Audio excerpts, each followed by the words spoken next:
গল্পের শেষটা এখানেই।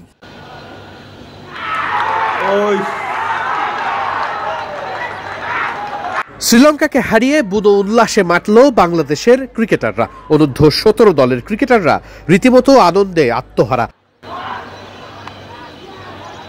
বয়স এখনো 17ই পেরোয়নি, অথচ মিরপুরের হোম অফ ক্রিকেটে ম্যাচ খেলার সুযোগ, সেখানে আবার 2 দিনেই হারিয়ে ফেলা শ্রীলঙ্কাকে।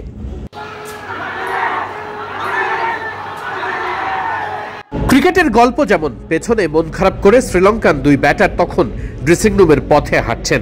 বাংলাদেশের ক্রিকেটাররা আনন্দ করার পাশাপাশি শিষ্টাচারও ভোলেননি। ক্রিকেটের শিষ্টাচার যেটা বলে, প্রথমে আম্পায়ারের সঙ্গে সবাই হ্যান্ডশেক করেছেন, এরপরে শ্রীলঙ্কার ড্রেসিং রুমের দিকে গেছেন বাংলাদেশের ক্রিকেটাররা। সেখানে মন খারাপ করে থাকা ক্রিকেটারদের নিজেরাই ডেকে হ্যান্ডশেক করেছেন।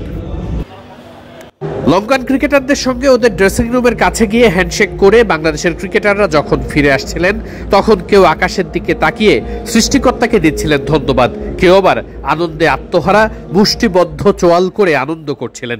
এ সময়টা তাদের উপভোগের। ম্যাচ শেষ হবার পরে এই আনন্দের ধারা চলেছে লম্বা সময়। ফটোগ্রাফার ডেকে তাদেরকে ছবি তোলার জন্য এক জায়গায় পোজ দিতে বলেন। উদযাপন তো অনেক হলো, এবার একটু ম্যাচের গল্পে ফেরা যাক। শুরু করা যাক লেগ স্পিনারের এই ডেলিভারিটা দিয়ে।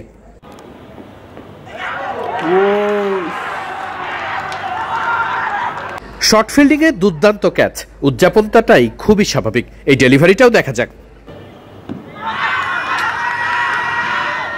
সবার মধ্যে যে উচ্ছ্বাস, যে আকুতি, একটা উইকেটের জন্য যে অপেক্ষা, সেগুলো বোঝা যাচ্ছিল।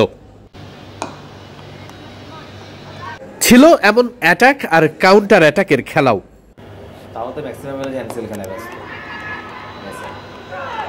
ক্যাচ মিসের এমন ঘটনাও ছিল। হোম অফ ক্রিকেটে খেলতে নেমে একটা ক্যাচ মিস করা যেন মানতেই পারছিলেন না, ছিল রিঅ্যাকশনও।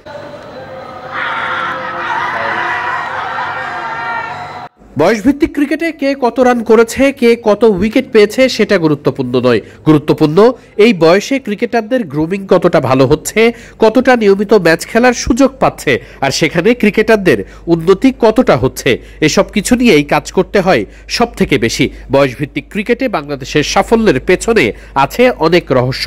স্কুল ক্রিকেট নিয়মিত হওয়া, বয়সভিত্তিক ক্রিকেটেই বিসিবির ভালো নজর দেওয়া, সবকিছু মিলিয়ে বয়সভিত্তিক ক্রিকেটে নতুন নতুন ট্যালেন্ট উঠে আসার ব্যাপারটা নিত্য নতুন নয় বাংলাদেশ ক্রিকেটে।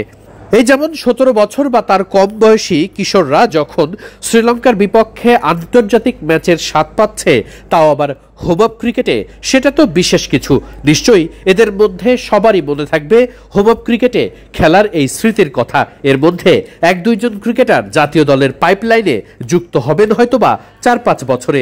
এটাই তো বড় পাওয়া।